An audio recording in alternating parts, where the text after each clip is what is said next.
Hello everyone, before we begin this episode, I just wanted to mention that during the month of February, The Trail Went Cold is partnering with Season of Justice, a non-profit organization dedicated to helping families shed new light on their cold cases and helping investigative agencies bridge the funding gap, preventing them from accessing cutting-edge forensic technology. So we would like to invite you, the listeners, to join us in a special campaign in support of Season of Justice, who works directly with families to fund comprehensive awareness campaigns in hopes of bringing a resolution to unsolved cases. Season of Justice provides grants to investigative agencies that fund DNA testing and forensic genetic genealogy research to solve cold cases, and since 2020, they have raised more than $1 million in grants for more than 140 cold cases in North America. In fact, 6 of them have wound up being solved. But since Season of Justice can't do this alone, we're asking you to consider donating this month. If you are able to make a meaningful donation to them, you can be helping victims' families find answers. To donate to Season of Justice, please visit the website givebutter.com/SOJ_the-trail or text TRAIL24 to 53555. You'll also find links and information about this in our show notes and on our social media pages. Our campaign with Season of Justice will be lasting the entire month of February, and there will be more reminders on our upcoming episodes. So thank you very much for your support, and enjoy today's episode. February 11th, 2004. Lake Township, Pennsylvania. After returning home from work, 22-year-old Phylicia Thomas goes missing, and her boyfriend's best friend, Stephen Allen Martin, soon becomes a person of interest. 2.5 years earlier, an 18-year-old friend of Phylicia's named Jennifer Barziloski had also disappeared, and since Steve was the last known person to see Jennifer alive, there is speculation that the cases are connected. Over the years, rumors circulate that Phylicia may have been murdered at a party, but while Jennifer's skull is found in a wooded area in 2010, there are no conclusive answers about how she died, and Phylicia remains a missing person. After that, the trail went cold.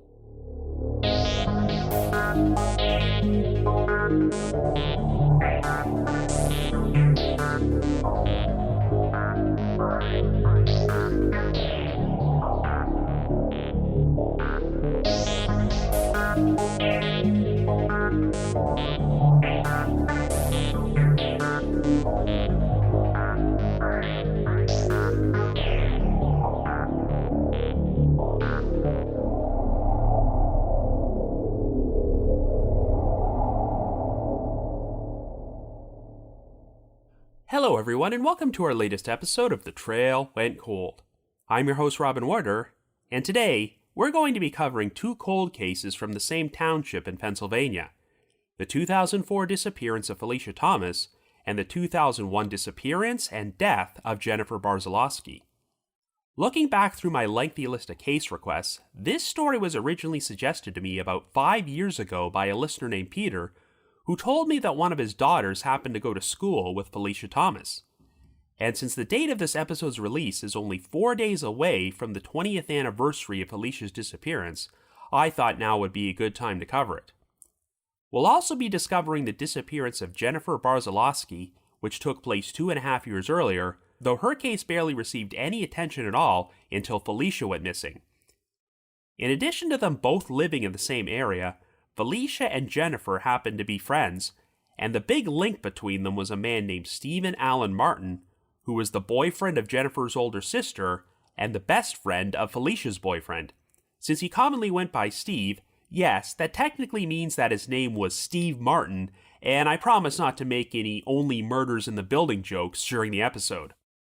While investigators considered Steve to be a person of interest in both cases, there was no real evidence against him, though a prevalent rumor is that Phylicia attended a party with Steve on the night of her disappearance, and multiple people were responsible for killing her and disposing of her remains. There would be a bit of a resolution in Jennifer's case when her skull was found in a wooded area in 2010, but the rest of her remains have not been recovered and her cause of death is still unknown.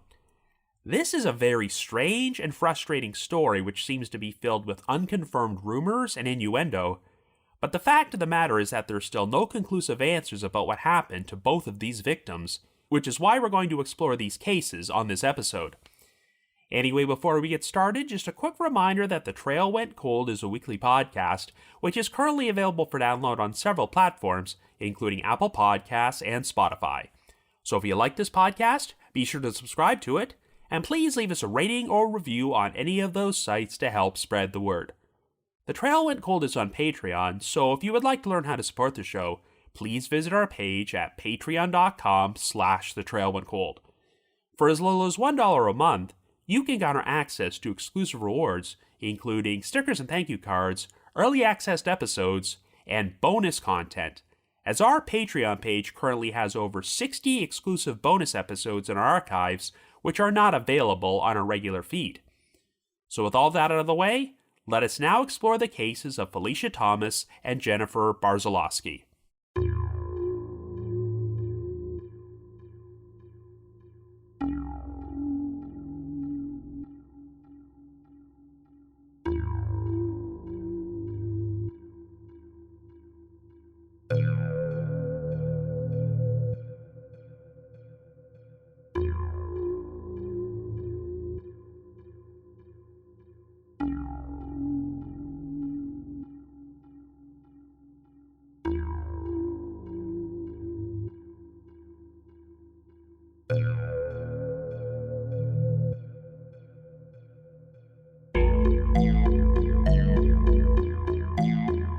Our story begins in 2004 in Lake Township, Pennsylvania, which is located in Luzerne County as part of their Back Mountain region and had a population of just over 2,000 people at that time.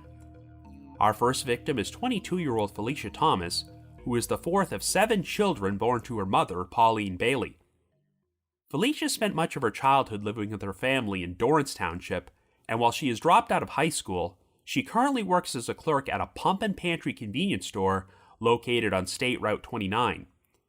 For nearly 3 years, Phylicia has been involved in a relationship with her 27-year-old live-in boyfriend, Ed Radosky. The couple tried living with Phylicia's mother for a while, but since Ed was also a high school dropout who would not get a job and help pay the bills, Pauline made them move out. At this particular point, Phylicia and Ed are now living with Ed's mother, Catherine Radosky, at her residence on State Route 118. At around 11 p.m. on the evening of February the 11th, Phylicia finished her shift at the pump and pantry and was given a ride home by a male friend of one of her coworkers. This person would later confirm that he dropped Phylicia off and saw her enter the Radosky residence, but what supposedly happened next is Ed Radosky's version of events. According to Ed, he had fallen asleep on the couch, but sometime between 11:30 p.m. and midnight, Phylicia woke him up by giving him a hug and kiss.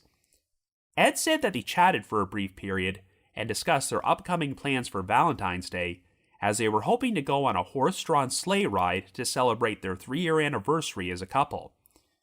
Phylicia wanted to have some beers with Ed, but he said he was too tired, and told her that since his mother did not allow alcohol in the house, he was keeping some beer in his ATV outside.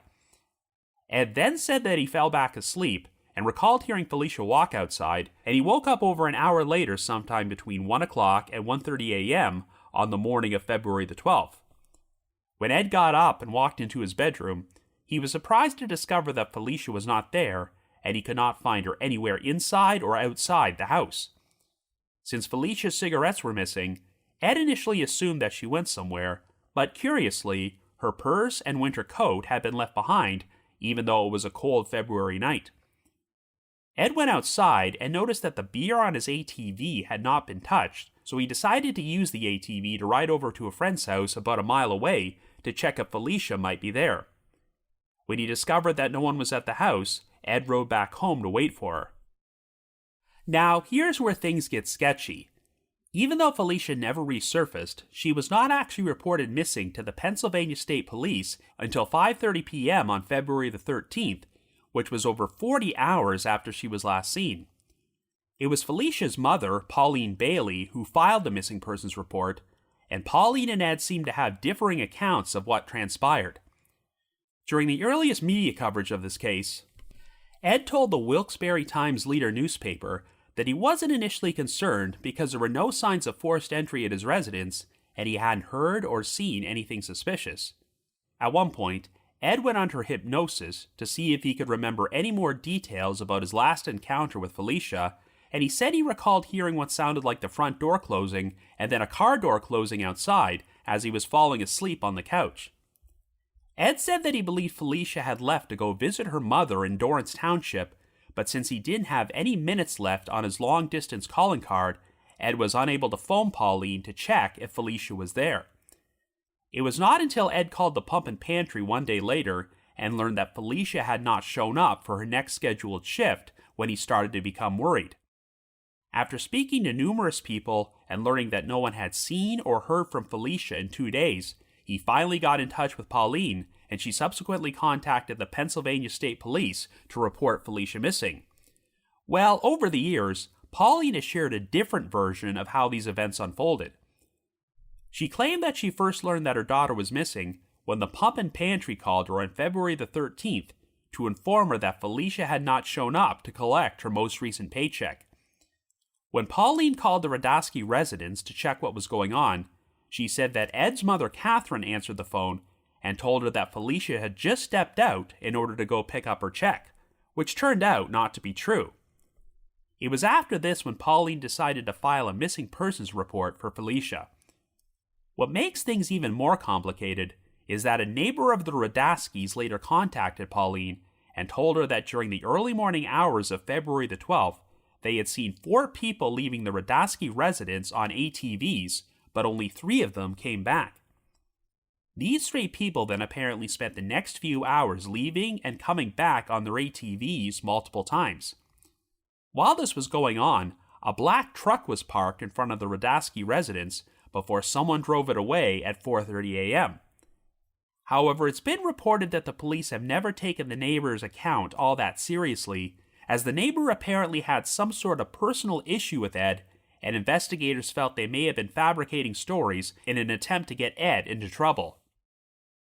In spite of these odd discrepancies between Ed and Pauline's version of events, the police have stated that Ed was nothing but cooperative with the investigation, and they have never considered him to be a suspect.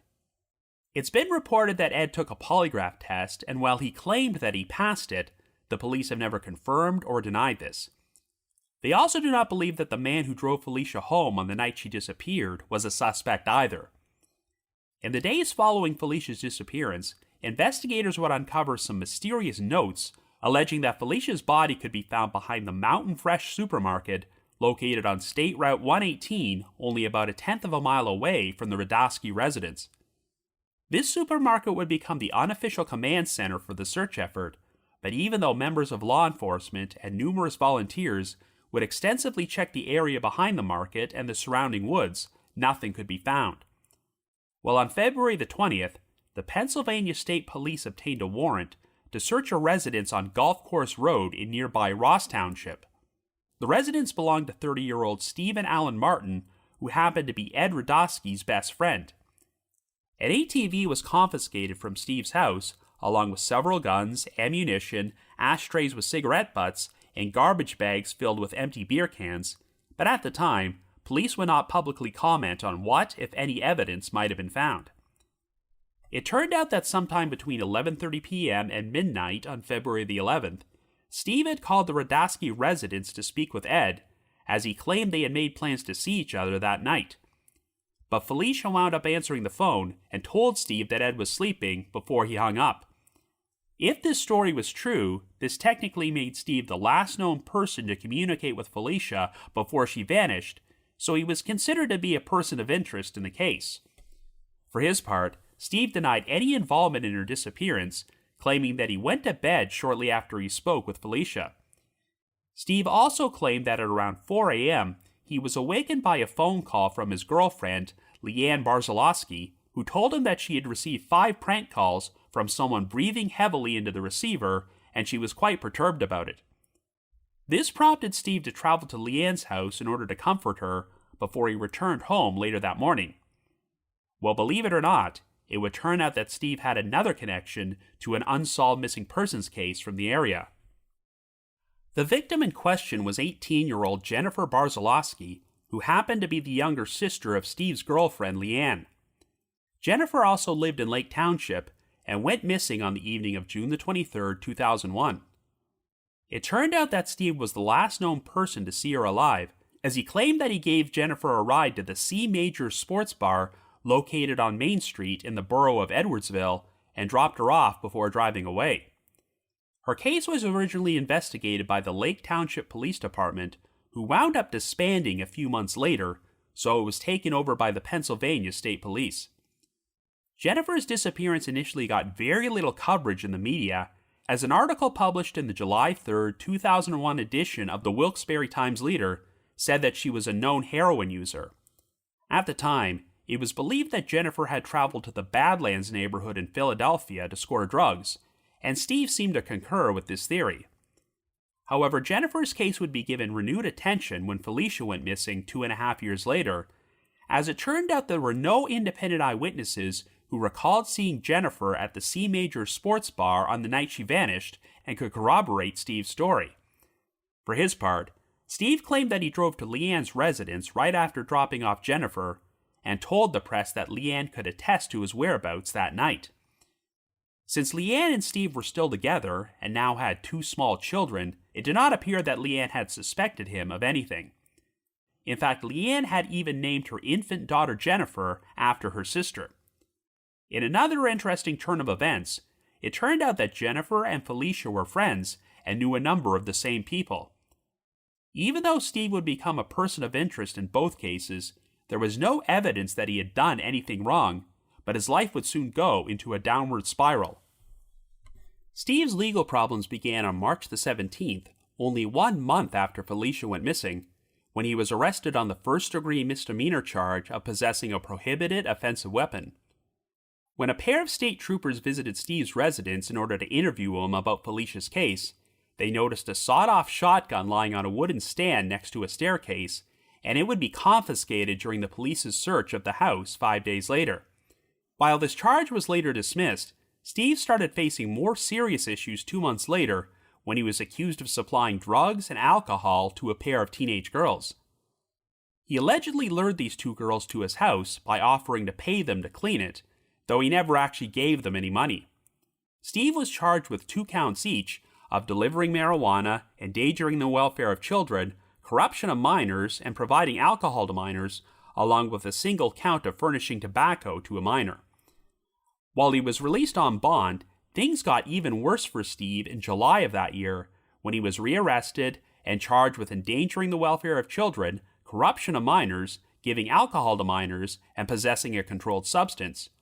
Over one 2-year period, Steve had supposedly supplied alcohol and drugs to a pair of completely different teenage girls, and was also accused of fondling one of them.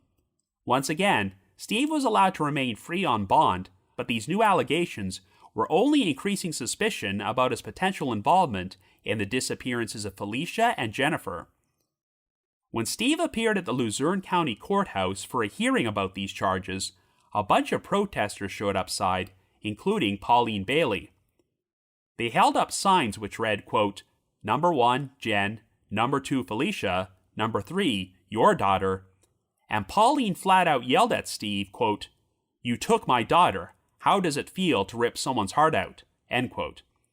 Well, believe it or not, Steve would be rearrested and hit with even more charges in November, including burglary, indecent assault, and corruption of minors. These charges stem from an incident in January of 2003 when Steve illegally entered a friend's home and crawled into bed with 2 teenage girls, where he attempted to undo one of their bras. The adult woman who resided in the home said that she remained silent because Steve had threatened to burn her house down, but she now wanted to come forward due to all the newfound publicity surrounding him and his additional charges. Even though this marked the 4th time Steve was arrested in 2004, he was once again released on bond, but shortly thereafter, Leanne filed a protection from abuse order against him, which led to their 2 children being removed from Steve's custody. While Leanne would withdraw the order 5 days later, it wasn't long before Steve found himself involved in an accident which took someone's life. On December the 9th, Steve drove his pickup truck to the Luzerne County Children and Youth Services office in Wilkes-Barre in order to attend a supervised visit with his children, but the Pennsylvania State Police received information that Steve was driving with a suspended license due to a previous DUI conviction.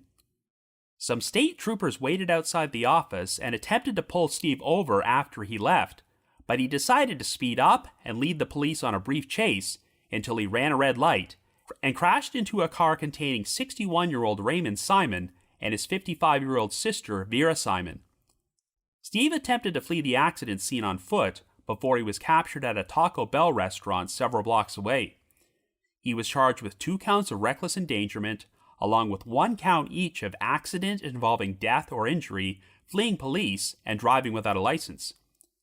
Raymond and Vera Simon were taken to a hospital and placed in the intensive care unit, but while Raymond made a full recovery, Vera passed away on December the 20th. Steve was then hit with the additional charges of vehicular homicide and involuntary manslaughter, and this time he was held at the Luzerne County Correctional Facility without bail.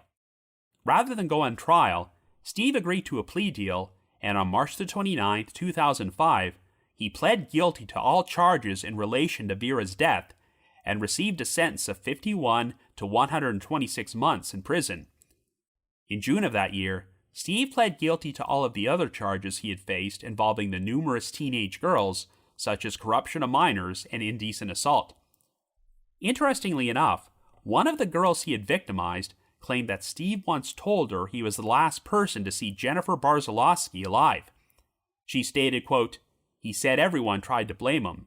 He said everyone thinks he did it, but he didn't say what he meant by did it," end quote. Later that month, a wrongful death lawsuit that Vera Simon's family had filed against Steve was settled out of court. Steve was scheduled to be sentenced for his charges with the teenage girls sometime in mid-August and was held in custody at the State Correctional Institution in Camp Hill. However, on the morning of August the 12th, Steve was found hanging by his neck inside his cell. He was immediately rushed to a medical center and died the following day at the age of 32. His death was ruled to be a suicide, as a few days earlier, Steve had sent a letter to Leanne's aunt in which he wrote, quote, "Hopefully soon I will be dead, and I will not have to deal with this pain no more," end quote. Shortly before Steve died, Leanne had informed him that she was now dating someone else, and she soon made this statement to the press, quote, "I'm stuck between a rock and a hard place as far as this is concerned. He killed my sister, and I love him," end quote. Leanne said that she never wanted to believe that Steve was responsible for Jennifer's disappearance, but following Steve's incarceration, the lead detective on Jennifer's case spoke to Leanne and finally convinced her that Steve was the guilty party.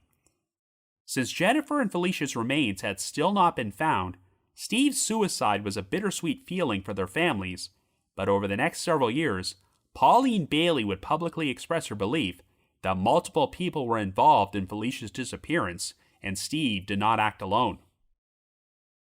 Well, on April 2nd, 2010, 2 teenagers riding their ATVs through Hunlock Township discovered a human skull near the bottom of an embankment in a secluded wooded area alongside Roaring Brook Creek. The authorities were soon notified about the discovery, and 10 days later, it was announced that dental records had positively identified the skull as belonging to Jennifer Barziloski.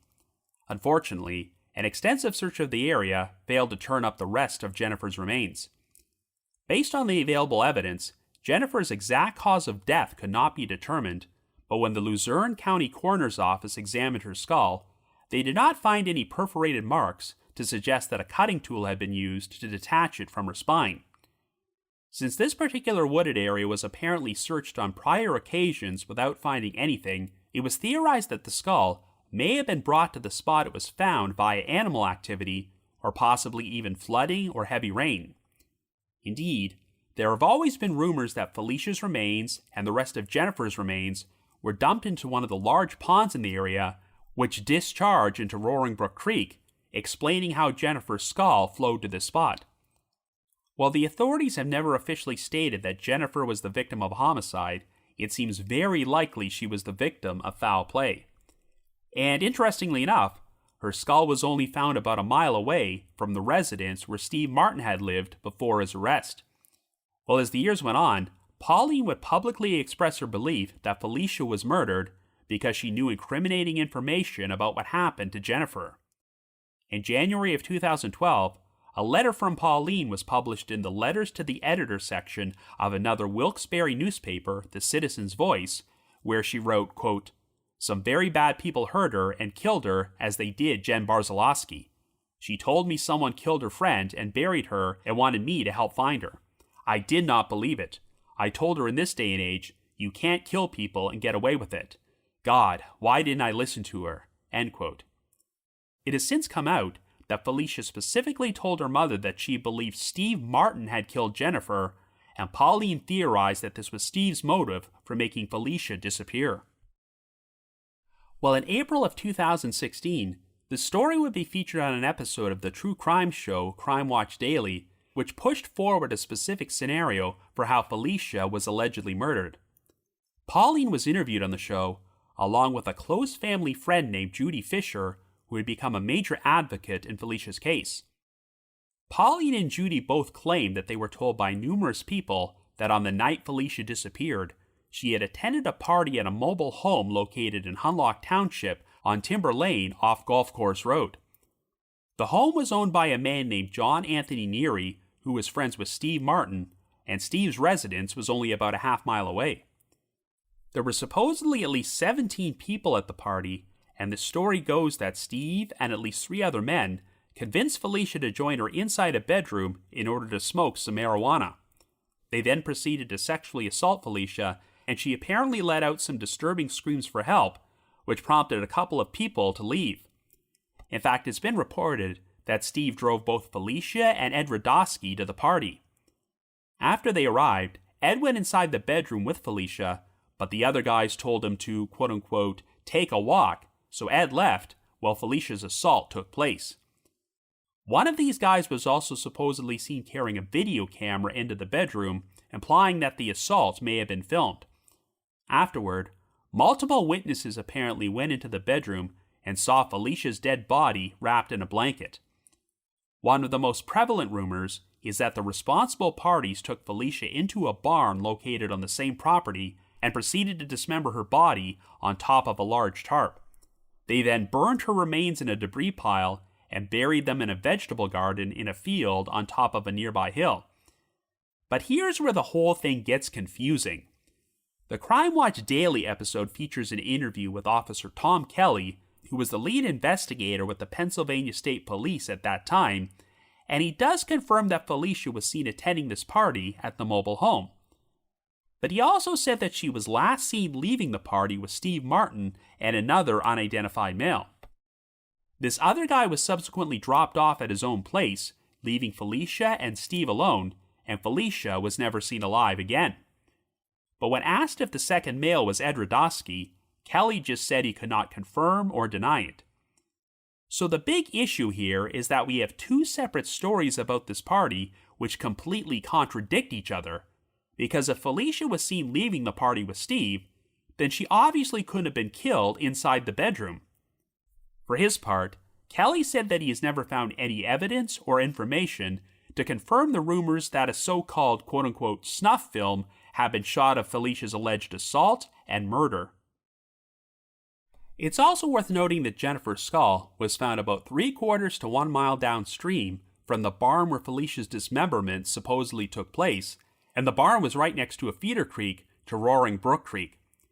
Shortly before the Crime Watch Daily episode came out, the previous owners of this property had moved away, so Pauline and Judy got permission from the new owners to perform a search of the property with cadaver dogs in August of 2016.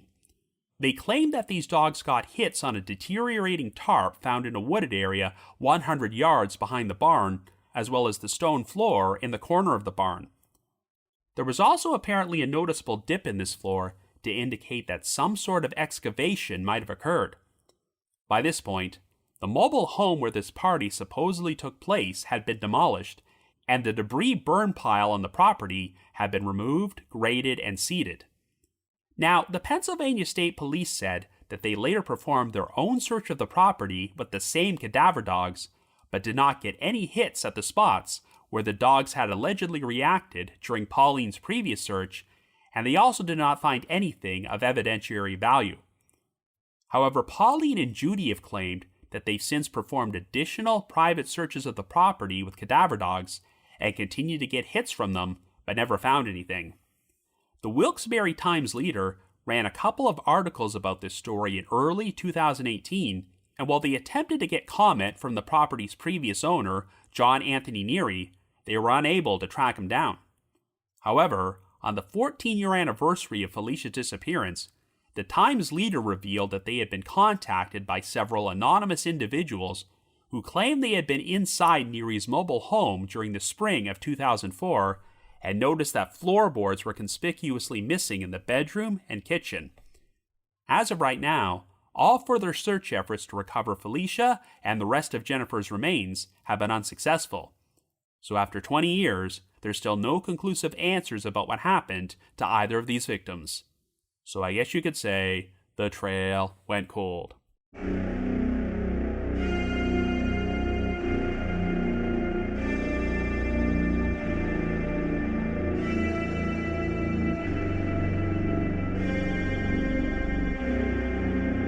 So this is not the first time I've done an episode featuring two separate cold cases, and more often than not, I find out that one of the featured cases got considerably more media coverage than the other. As an example of this, look at the episode I released 2 weeks ago about the murders of Heidi Seaman and Erica Bateo, which both took place in San Antonio in August of 1990. I think the only reason that Erica's case got any media coverage at all is because she happened to go missing only 19 days after Heidi did, so the city was in a major frenzy about abducted children and rumors about the two cases possibly being connected. Here, we have one young woman, Jennifer Barziloski, whose disappearance received very little media coverage at all for 2.5 years until Phylicia Thomas went missing, and people started noticing the links between them, particularly involving Steve and Alan Martin.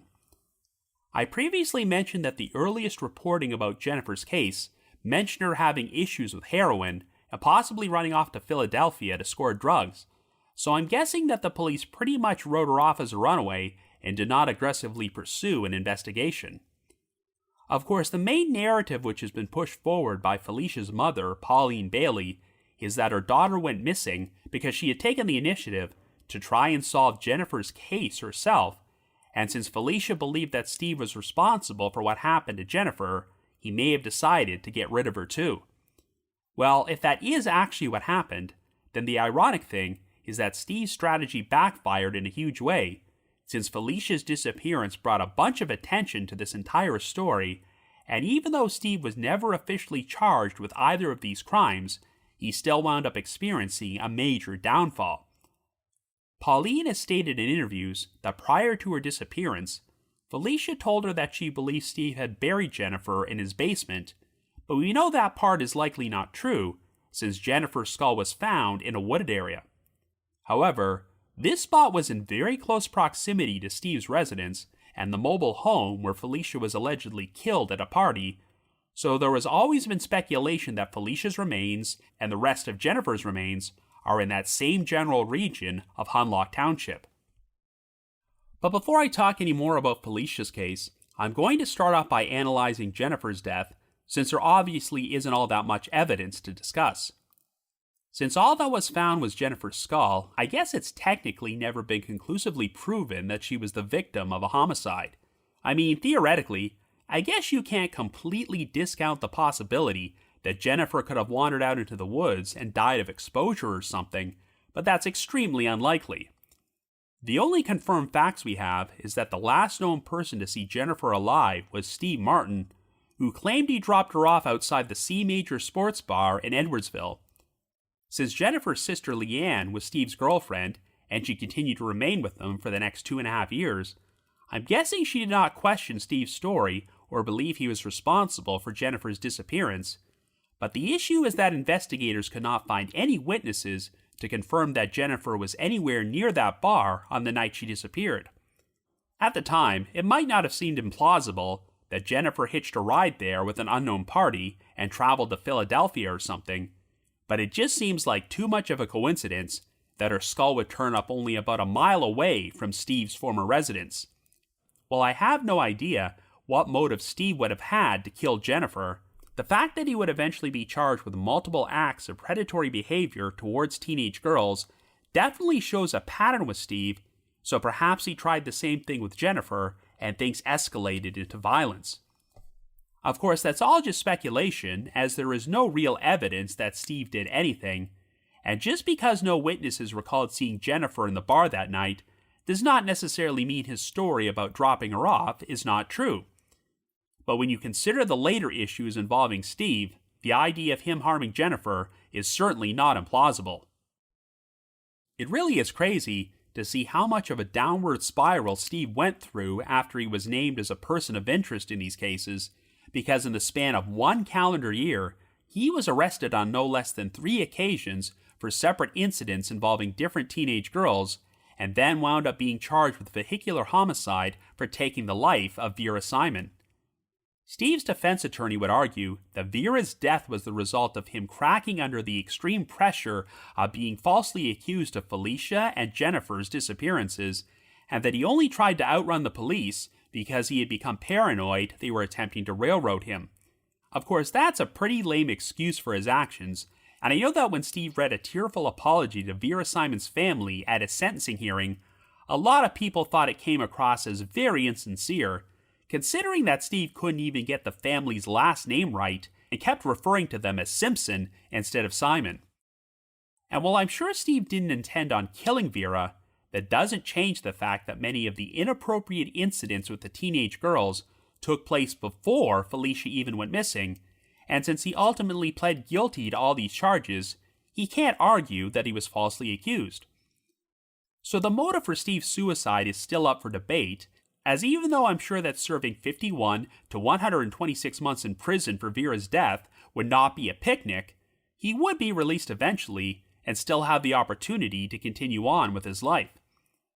But I will add the disclaimer that Steve had not yet been sentenced for the charges with the teenage girls, so it was possible that he was going to have a lot more years added on and serve a much lengthier sentence.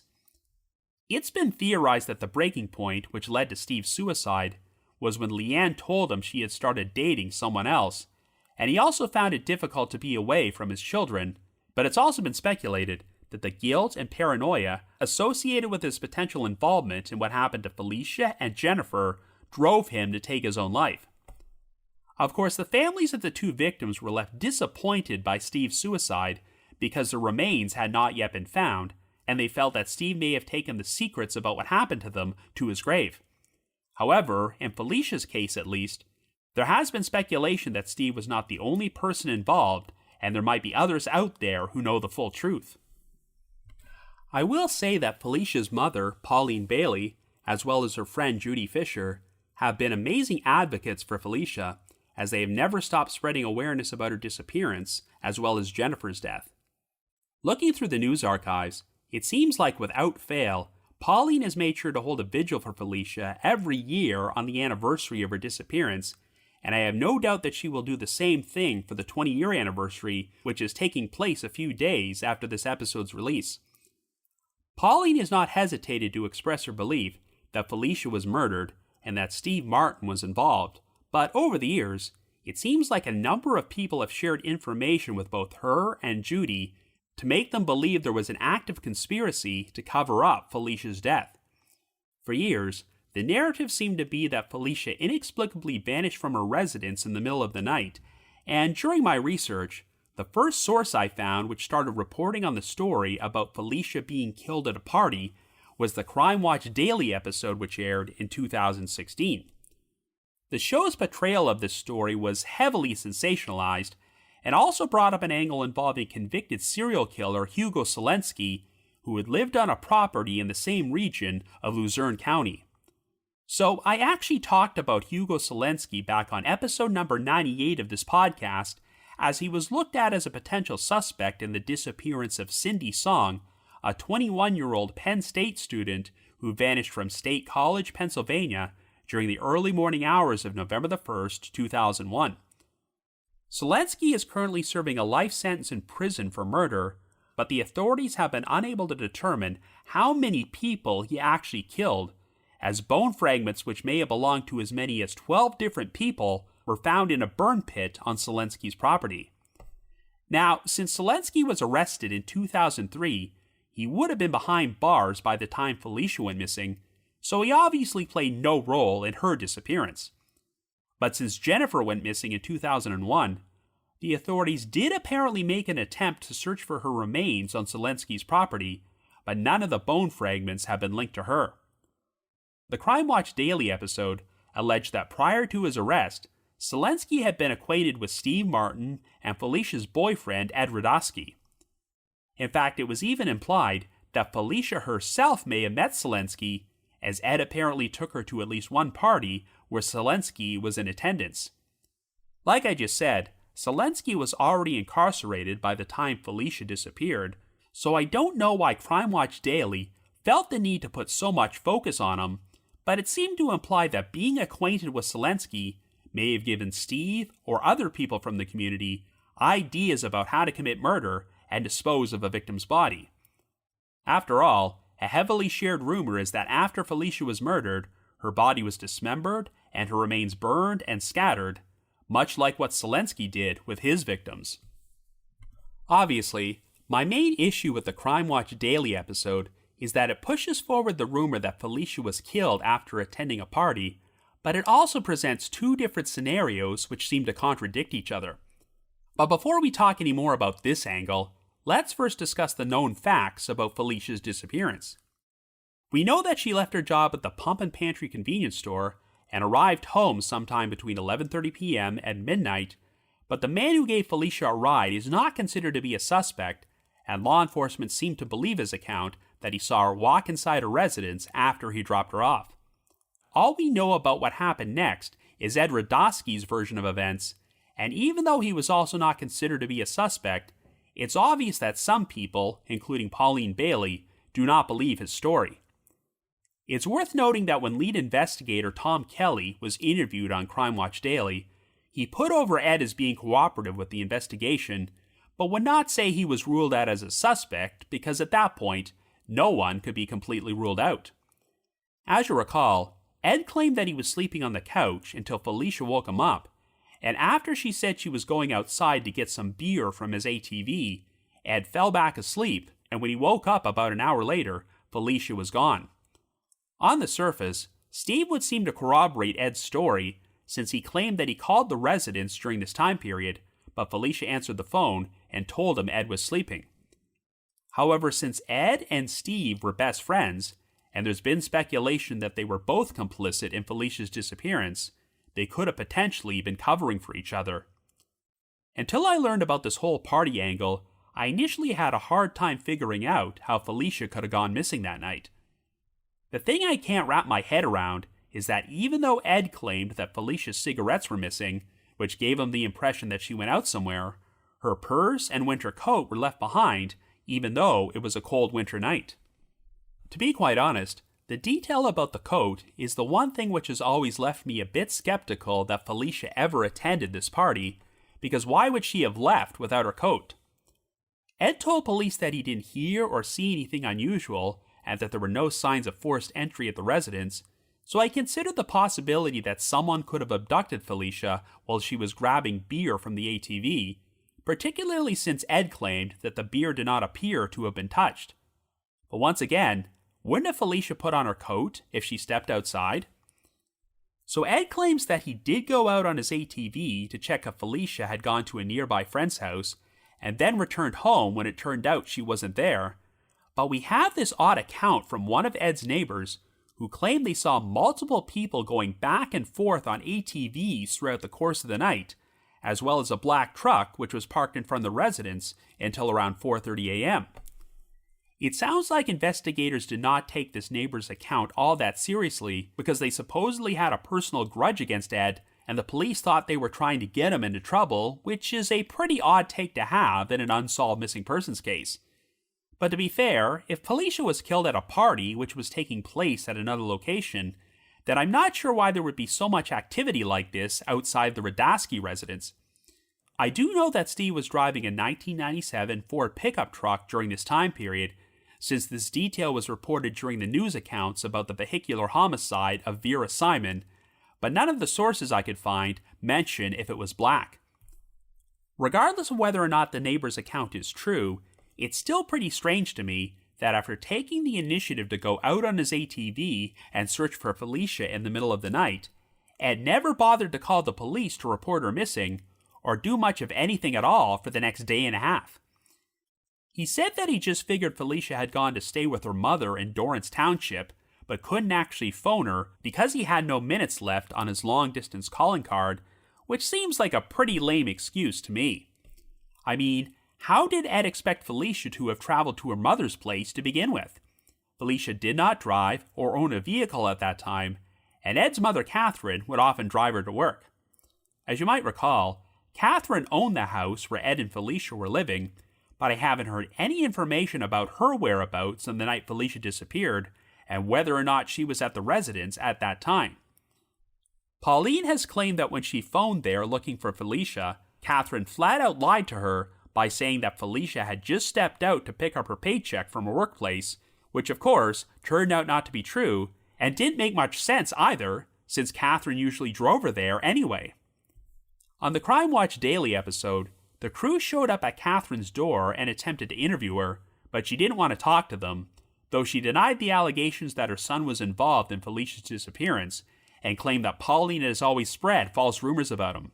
And of course, it does not sound like Ed himself has done any interviews about the case for nearly 2 decades. Now, as for Steve's whereabouts during the time period Phylicia went missing, when he was first named as a person of interest, he claimed that after he spoke with Phylicia on the phone, he went to bed until he was woken up when Leanne called him at 4 a.m. Since she had apparently been receiving a series of disturbing prank calls, Steve then headed over to her place to spend the rest of the night with her. I haven't read anything to indicate that Leanne disputed this story, but even if Steve did come see her, there's still a window of time between midnight and 4 a.m. in which Steve's only alibi is that he was sleeping, so if he was guilty, he still would have had ample time to do something with Phylicia. It's interesting how Steve supposedly arrived at Leanne's place shortly after 4 o'clock, which is the same approximate time period when Ed's neighbor claimed that all this weird activity outside the Radasky residence came to a halt.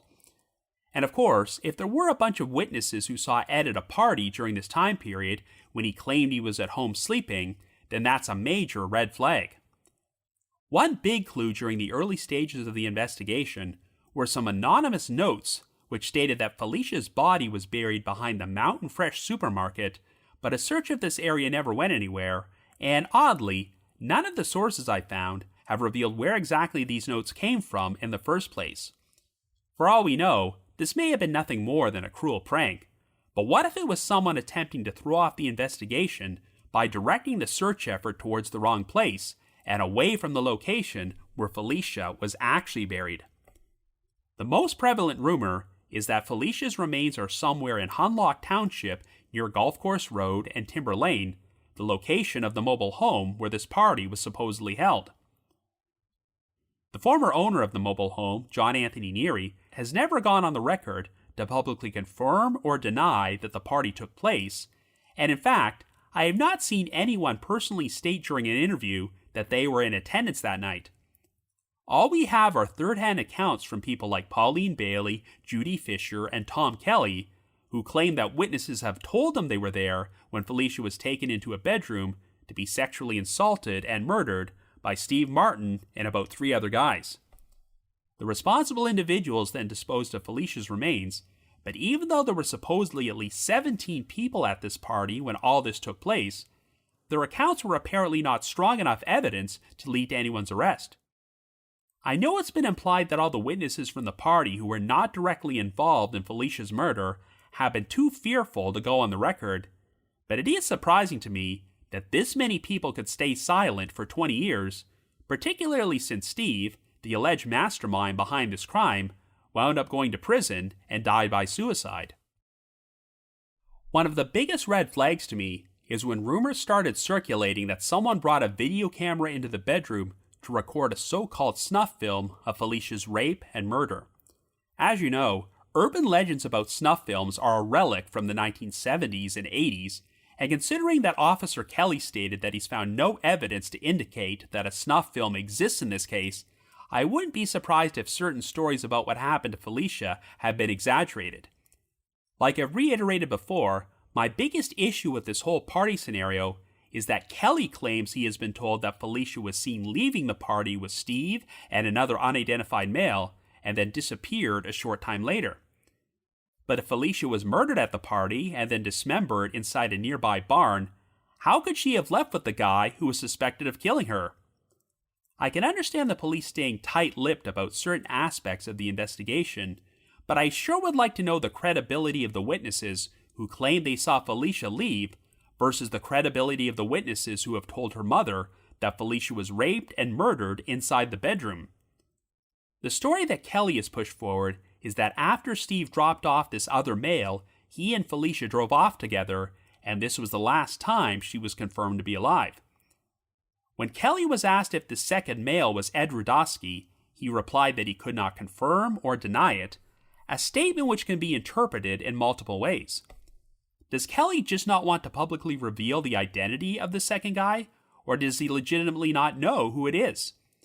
Since Ed and Phylicia lived together in the same residence, it technically wouldn't make much sense for Steve to drop Ed off and then go elsewhere with Phylicia. But theoretically, if the second male is not Ed, and police have interviewed him and deemed him to be credible, then there's no other conclusion that can be reached other than Steve being responsible for Phylicia's disappearance. It would be one thing if Steve had acknowledged having seen Phylicia that night, but his original story is that he was at home sleeping, and if there are credible witnesses placing him at other locations during that time period, then that looks pretty damning. Personally, Steve doing something to Phylicia while they were alone together after he dropped this other guy off seems more believable to me than her being murdered at a party in the presence of several witnesses. However, even if Steve is the guilty party, the big unanswered question is how Ed figures into this whole situation, because even though police have never named him as a suspect, there are definitely some troubling things about his actions.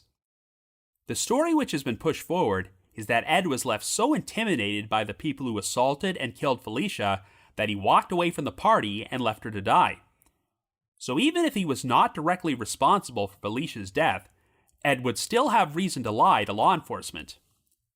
Pauline has claimed that prior to her disappearance, Phylicia told her that Steve murdered Jennifer Barziloski and that she was going to prove it, which is what motivated Steve to kill her.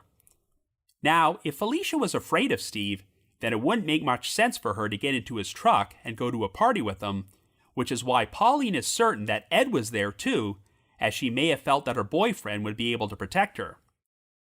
My biggest issue with this whole theory is that if Steve was paranoid that Phylicia was going to expose him for killing Jennifer, then it seems really counterproductive to enlist multiple accomplices to help him murder Phylicia and then commit the crime at a party in front of several witnesses. We also have this odd situation where Pauline has brought cadaver dogs to search the property where this murder took place, and they've supposedly hit on some spots where Phylicia may have been dismembered. Yet police have claimed that when they've brought these same cadaver dogs to search the same location, they've turned up nothing. Given that Jennifer's skull was found less than a mile away from there, I certainly don't discount the possibility that one or more murders took place in that property at some point. I'm also intrigued by the idea that Phylicia and Jennifer's remains may be in one of the ponds in that area, and Jennifer's skull washed up and flowed to the spot where it was found because of a heavy rainstorm or something. Remember, this spot was within a mile of Steve's own residence, so even if Phylicia was not actually killed at this party, she may have been murdered in the same general area. Look, I certainly have no doubt that Steve was responsible for what happened to Jennifer and Phylicia, and there may be others who are involved in Phylicia's disappearance, or at least know more than they're letting on. I'm just a bit skeptical that the crime was this brazen and took place in full view of so many people. But as weird as this may sound, I do hope that Steve did not act alone, because at least that would mean the truth about what happened did not die with him, and there are others out there who know something and could help lead to the recovery of Phylicia's remains. Since the 20th anniversary of Phylicia's disappearance is almost upon us, I hope there will be extra publicity surrounding this case, and perhaps it will compel someone to come forward to the authorities with cold, hard facts. So if you happen to have any information about the disappearance of Phylicia Thomas or the death of Jennifer Barziloski, please contact the Pennsylvania State Police at 570-697-2000. That's 570-697-2000. But if you just have your own thoughts about what happened, feel free to leave me a comment or send me an email to robin.warder@icloud.com. That's robin.warder@icloud.com.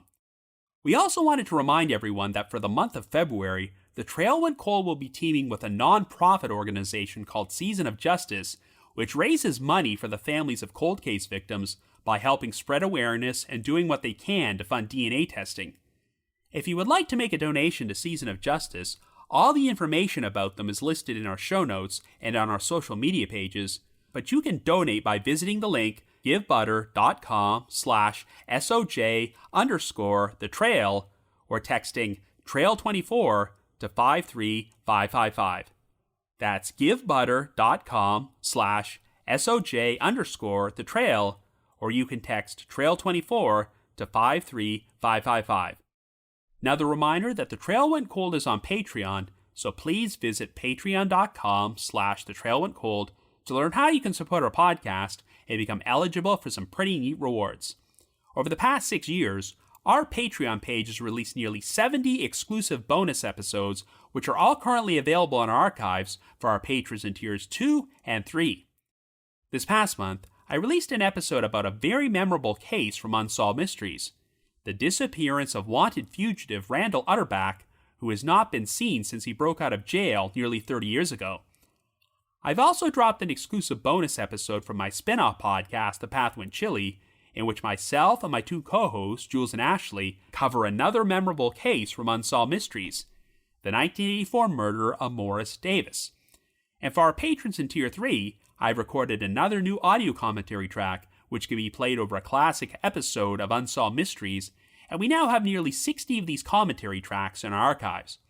I'd also like to give a shout out to our most recent listeners who have signed up with us on Patreon this week, and they are Mary, Dragon Fiery, Dustin P, EVT, Kimberly S, Abigail B, Crystal, and Jordan M.